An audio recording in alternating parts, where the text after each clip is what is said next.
Tangerang, saya juga warga Galaksi Bekasi, saudara. Oh haleluya. Tapi saya percaya sekali lagi apapun keadaannya, anak Tuhan tetap bisa bersuka cita. Amin. Kenapa? Karena dasar sukacita kita bukan keadaan, tetapi karena kita punya Tuhan yang setia. Yang setuju boleh berikan tepuk tangan yang paling meriah buat Tuhan. Bilang sama kanan kirimu tetap sukacita. Bilang sama yang ngomong senyumannya mana. Haleluya, haleluya. Apalagi saudara datang ke tempat ini pagi-pagi, saya lihat semangatnya luar biasa.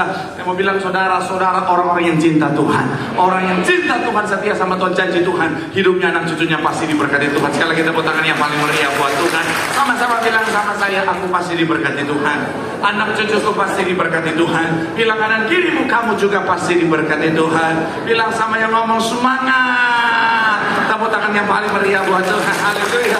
Yuk, langsung saja yang mau kita mau angkat Alkitab kita. Alkitab juga boleh, Alkitab juga boleh. Yang nggak boleh kita angkat tangan juga boleh. Sama-sama dengan iman percaya. Sama-sama kita katakan dalam nama Tuhan Yesus, aku percaya Alkitab ini adalah firman Tuhan. Setiap kata kalimatnya sangat memberkati aku. Dan hari ini aku pasti diubahkan, aku pasti dipulihkan dalam nama Tuhan Yesus. Sama-sama kita katakan amin. Kita buka Markus pasal yang ke-11. Kita akan baca saudara ayatnya yang ke-7 sampai ayatnya yang ke-11. Markus pasalnya yang ke-11, ayatnya yang ke-7 sampai ayatnya yang ke-11. Haleluya. Sebenarnya pembacaan kita saudara, atau pembahasan kita dari ayat 1 sampai 11, tapi kita akan langsung baca dulu saudara ayatnya yang ke-7 sampai ayatnya yang ke-11. Haleluya. Terpuji nama Tuhan. Karena takutnya kalau 11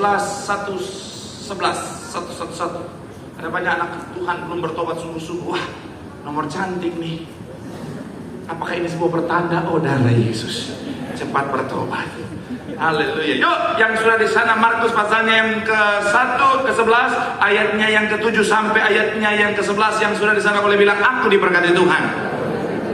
Saya baca ayat 7 surah 8, kita gantian 11, kita baca sama-sama. Demikian ayat yang ke-7 dikatakan apa? Lalu mereka membawa keledai itu kepada Yesus dan mengalasinya dengan pakaian mereka. Kemudian Yesus naik ke atasnya. Ayat yang ke-8 silakan.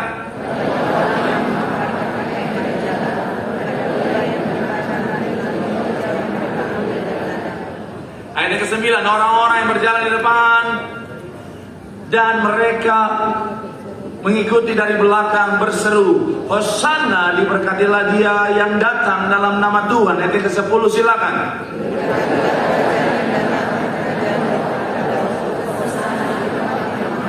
Ayat ke-11 sama-sama 3. Iya, sesampainya di Yerusalem, ia masuk ke bait Allah. Di sana ia meninjau semuanya.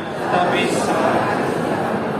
ia keluar ke Betania bersama dengan ke-12 muridnya. Nah, saya bilang saudara, ini adalah satu momen atau kisah di mana ketika momen-momen sebelum Tuhan Yesus ditangkap saudara, dan dalam momen ini saudara Tuhan Yesus masuk ke Yerusalem. Dan ketika saya renungkan saudara, ini yang Tuhan taruh di hati saya, itu saya sampaikan ke saudara. Ada banyak pelajaran berharga yang dapat kita ambil saudara, dan sama-sama kita akan bahas hari ini saudara. Dan doa saya, dan saya percaya, saya imani ketika itu datang dari Tuhan, pasti ada kuasa, pasti memberkati semua yang hadir, pasti diberkati sempurna. Tepuk tangan dulu yang paling meriah dulu buat Tuhan. Haleluya. So, hari ini saudara adalah bicara tentang pelajaran berharga dari kisah masuk ke Yerusalem, ketika Tuhan Yesus masuk ke Yerusalem. So, apa pelajaran berharga dari kisah masuk ke Yerusalem? Yang pertama, saya mencatat di sini saudara adalah bicara tentang kerendahan hati. Sama-sama bilang sama saya, kerendahan hati. Sama-sama bilang sama saya, rendah hati. Coba kita baca ayat 1 dan 2. Saudara bisa tandai Markus 11 ini saudara, karena kita akan kembali ke sana sepanjang pembahasan kita. Yuk, ayat 1 dan 2 sama-sama yang sudah di sana boleh bilang aku diberkati Tuhan. Sama-sama kita baca. 3. Iya. Ketika telah dekat Yerusalem, dekat dan Betania yang terletak di Bukit Zaitun, Yesus apa? Ayat yang kedua, dengan pesan, pergilah ke kampung yang di depanmu itu. Pada waktu kamu masuk ke situ, kamu akan apa? Segera menemukan seekor keledai muda tertambat yang belum pernah apa? Selepaskanlah keledai itu. Dan ayat yang kedua sekali lagi saudara, 3. Iya, dengan pesan, pergilah ke kampung yang di depanmu itu. Pada waktu kamu masuk di situ, kamu akan apa? Tertambat dan belum pernah ditunggangi orang. Lepaskanlah keledai itu dan Nah, saya mau bilang saudara, pada saat itu Tuhan Yesus dalam kondisi kalau hari-hari saudara bahasanya sudah sangat viral, saudara. Kalau saya boleh pinjam keadaan hari saudara, Tuhan Yesus sudah sangat terkenal, dia dihormati banyak orang, dia disegani banyak orang, saudara. Tetapi yang menarik begini, saudara, pada saat itu ketika mau masuk ke Yerusalem, di mana Tuhan sudah sangat terkenal di sana, Tuhan sudah sangat disegani di sana. Saya mau bilang saudara, Tuhan memilih untuk apa? Untuk menyuruh murid-muridnya mencari keledai muda, saudara. Padahal kalau kita mau pikir secara logika sederhana, saudara, kalau misalnya Tuhan suruh salah satu muridnya untuk masuk ke Yerusalem lebih dulu, kemudian cari kendaraan yang paling bagus di Yerusalem, menurut saudara bisa dapat nggak? Sangat bisa, saudara. Ya, dengan segala kerendahan hati misalnya, saudara, dengan segala kerendahan hati misalnya. Saya beberapa bulan terakhir, saudara, sering bolak-balik ke Kalimantan, saudara, dan akhirnya saya kenal banyak orang di sana, saudara. Dan oleh karena kemurahan Tuhan, saya juga dikenal banyak orang di sana, saudara. Kalau saya ke sana, apakah bisa nggak, menurut saudara, bisa nggak saya hubungi salah seorang di sana untuk siapkan kendaraan yang paling bagus? Sangat bisa. Apalagi Tuhan Yesus, saudara. Betul ya? Tapi yang menarik, Tuhan Yesus memilih keledai. Saya mau bilang, saudara, ini bicara tentang kerendahan hati. Dalam kehidupan setiap kita orang Kristen, memasuki bicara tentang Minggu Sengsara ini, saudara, artinya perayaan Minggu Sengsara, anak Tuhan harus punya kerendahan hati, katakan amin. Jangan sampai ada kesombongan. Saya selalu bilang, saudara, kesombongan akan menjadi awal mula dari kejatuhan kita. Apa sih yang bisa kita sombongkan, saudara? Apalagi saudara dan saya, kita baru ngalamin satu kondisi yang tidak mudah, saudara. Air tiba-tiba datang, saudara. Saya nonton videonya, serem juga, saudara. Iya kan? Saya mau bilang, saudara, apa yang kita alami kemarin, saudara, mengajarkan setiap kita manusia yang terbatas. Nggak ada yang bisa kita sombongkan, saudara. Segala kehebatan, kemegahan, oh saya bisa punya gedung yang luar biasa. Saya mau bilang, saudara, semuanya itu nggak ada apa-apanya di mata Tuhan, saudara. Makanya kadang-kadang, saudara, mohon maaf, kadang-kadang, saudara, bencana, kadang-kadang, saudara, situasi yang tidak mudah, kondisi yang sulit itu harusnya mengingatkan setiap kita tuh nggak bisa apa-apa tanpa Tuhan, saudara. Jadi sekali lagi saya mau bilang, saudara, milikilah kerendahan hati.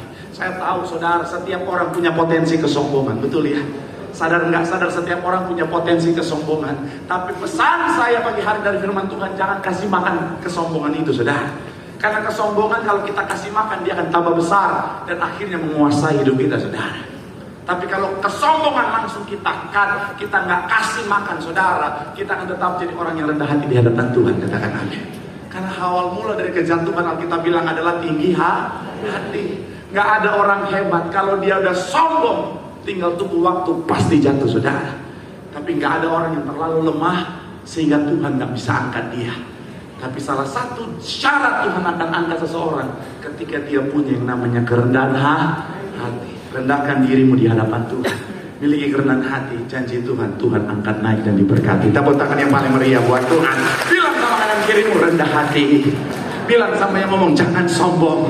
Bilang sama yang ngomong, lu juga jangan ngomong doang. Tepuk tangan dulu yang paling meriah buat Tuhan. Haleluya. Yang kedua, saudara, apa pelajaran berharga dari kisah masuk ke Yerusalem? Yang kedua adalah bicara tentang kedamaian. Sama-sama bilang sama saya kedamaian. Sama-sama bilang sama saya cinta damai. Ayat yang ke-7 sama-sama kita baca, saudara. Ayatnya yang ke-7 sama-sama kita baca. Yang sudah di sana boleh bilang, aku diberkati Tuhan. 3, ya. Lalu keledai itu kepada Yesus dan mengawasinya dengan pakaian mereka. Kemudian apa? Sekali lagi, saudara, 3, ya. Lalu mereka membawa keledai itu kepada Yesus dan mengawasinya dengan apa? Pakaian mereka. Kemudian Yesus naik ke atasnya. Sekali lagi, Yesus naik kemana? Yes, ke atas keledai. Saya mau bilang, saudara, ya, tugas kami hamba Tuhan belajar seribet-ribetnya, sajikan sesederhana mungkin, saudara. Yang saya pelajari, saudara, keledai yang Tuhan naikkan adalah keledai muda, saudara, karena memang belum pernah dinaikkan sebelumnya. Dalam terjemahan aslinya, saudara, sebenarnya itu ketika mereka ngambil keledai, ada 2 keledai saat itu, saudara. Yang satu keledai betina, induknya, saudara. Yang satu lagi adalah keledai yang masih muda, saudara, anak dari keledai betina tadi, saudara. Dan yang dipilih oleh Tuhan adalah siang anak ini tadi, saudara. Keledai yang masih sangat muda, tak berdaya. Artinya begini, saudara, secara kekuatan yang masih biasa aja, saudara. Bukanlah keledai yang hebat, saudara, yang punya kekuatan yang luar biasa.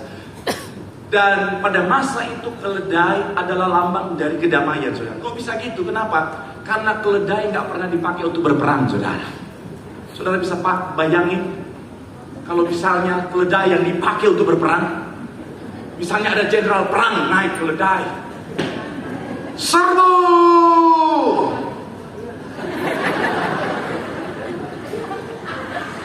maju,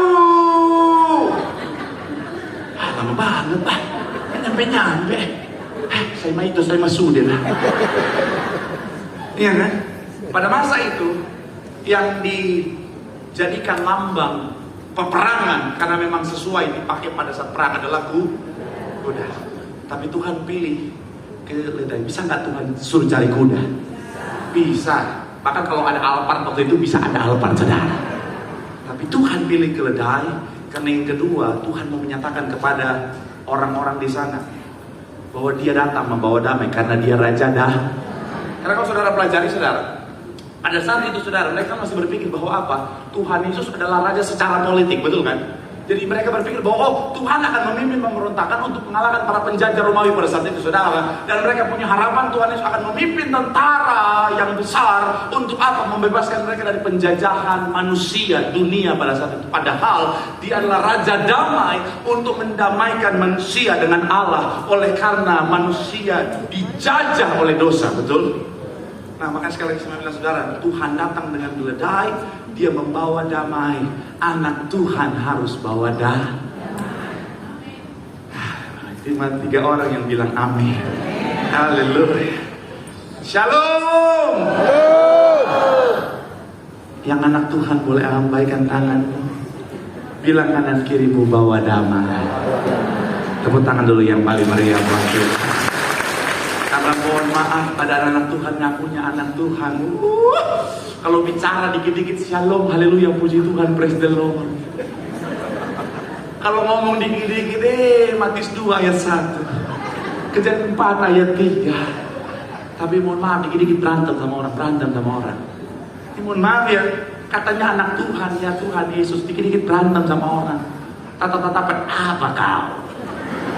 Kuretakan ginjal kau, darah Yesus. Iya loh, motor Tiberias, logonya depan belakang, saudara. Mobil ada tulisan Immanuel, yang artinya Allah beserta kita. Dipepet dikit langsung buka jendela, woi.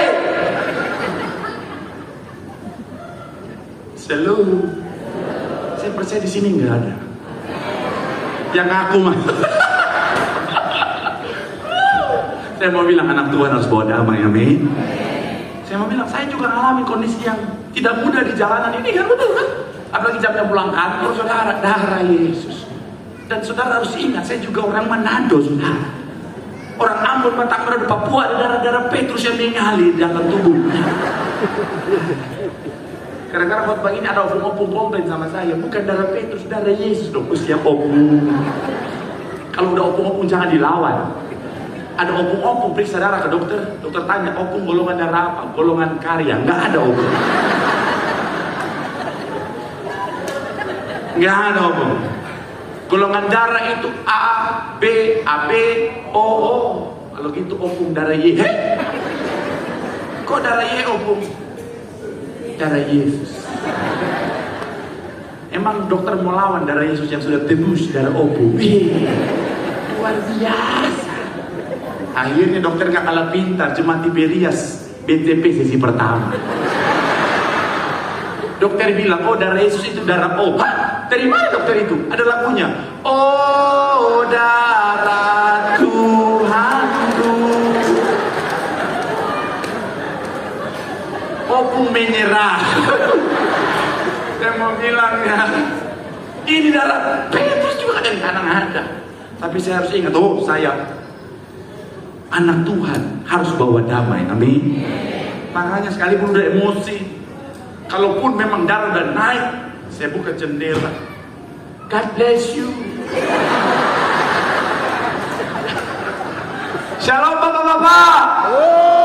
Cinta damai, amin. Jangan berantem sama istri udah kayak ketemu musuh. Pucekekam, darah Yesus. Jangan ketawa ibu-ibu, shalom ibu-ibu. Cinta damai. Jangan sama suami udah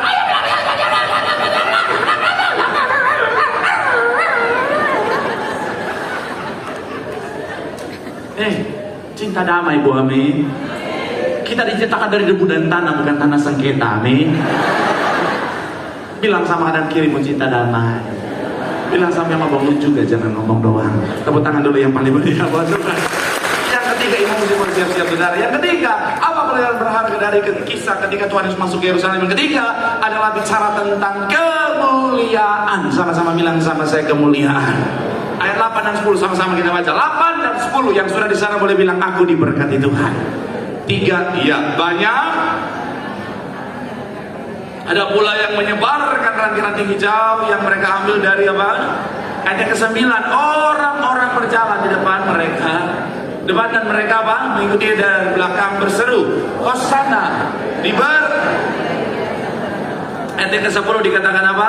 Diberkatilah kerajaan yang datang, kerajaan Bapa kita Daud, Hosana di tempat yang maha tinggi. Kalau saudara perhatikan, ini bicara tentang kemuliaan yang luar biasa. Dan ketika saudara dan saya hidup dalam Tuhan, saya mau bilang saudara, di situ ada kemuliaan yang luar biasa.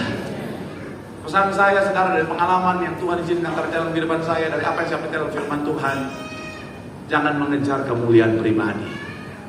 Kenapa? Karena hidup kita dari Tuhan untuk kemuliaan nama Tuhan. Jadi jangan mengejar kemuliaan pribadi, tetapi yang kita kejar, hidup kita harus membawa kemuliaan bagi Tuhan. Supaya apa? Sesuai dengan perintah Murat Agung, pergilah, jadikanlah semua bangsa muridku. Adalah supaya apa? Melalui apa? Melalui kemuliaan Tuhan yang nyata dalam kehidupan kita, akan ada banyak jiwa yang dibenarkan untuk kemuliaan nama Tuhan. Tepuk tangan yang paling meriah buat Tuhan. Ya, saya berawal dari orang yang mengejar kemuliaan pribadi.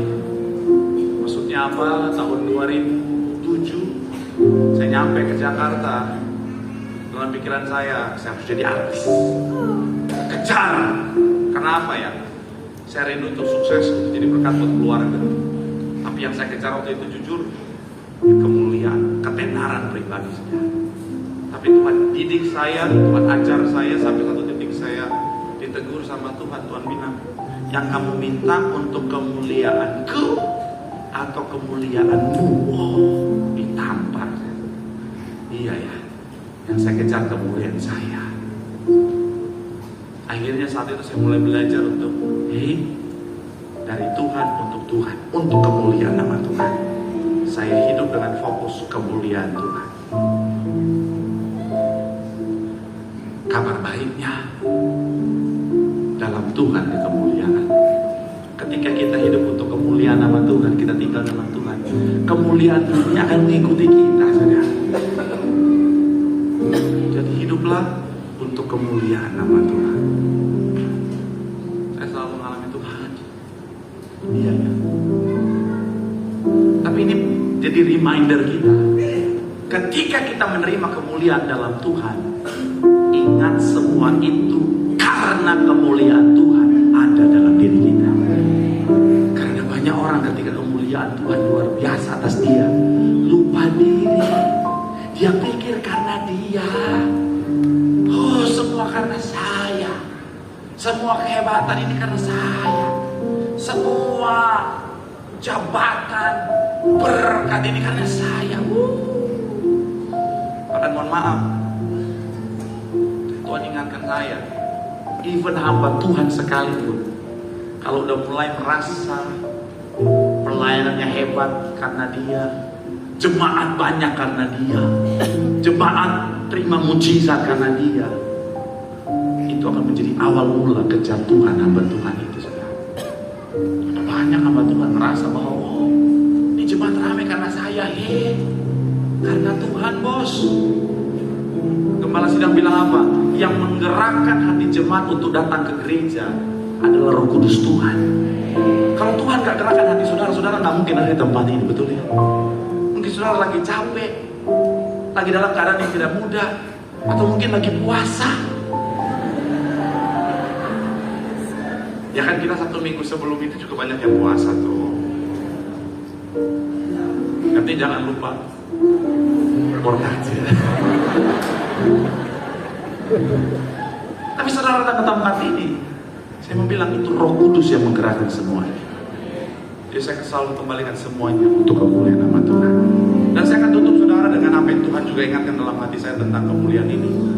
Ketika saudara menerima kemuliaan Tuhan, jangan kaget kalau ada yang gak senang sama saudara. Jangan kaget kalau ada yang iri sama saudara. Tuhan Yesus dengan segala kemuliaan yang diterima, ada orang-orang yang kaget, insecure, yang takut, merasa terancam, akhirnya punya rancangan jahat sama Tuhan Yesus. Saya bilang saudara, dalam kemuliaan Tuhan, ada orang-orang yang nggak jaga hati akan insecure. Kok bisa dia naik ya? Kok bisa dia dipromosi ya? Kok bisa dia diberkati ya? Kok bisa doanya dijawab ya? Akhirnya punya niat jahat, punya rancangan jahat. Tapi saya mau bilang nggak usah takut. Hadapi dengan kasih, hadapi bersama dengan Tuhan. Karena dalam tangan Tuhan, rancangan jahat sekalipun sanggup Tuhan ubah jadi rancangan berkat dalam hidupmu. Tepuk tangan yang paling meriah buat Tuhan. Bilang sama kanan kirimu, di dalam Tuhan ada kemuliaan. Tepuk tangan yang paling meriah buat Tuhan. Jadi berkati buat lambaikan tanganmu. Tepuk tangan sorak-sorai yang paling meriah buat Tuhan. Haleluya, haleluya.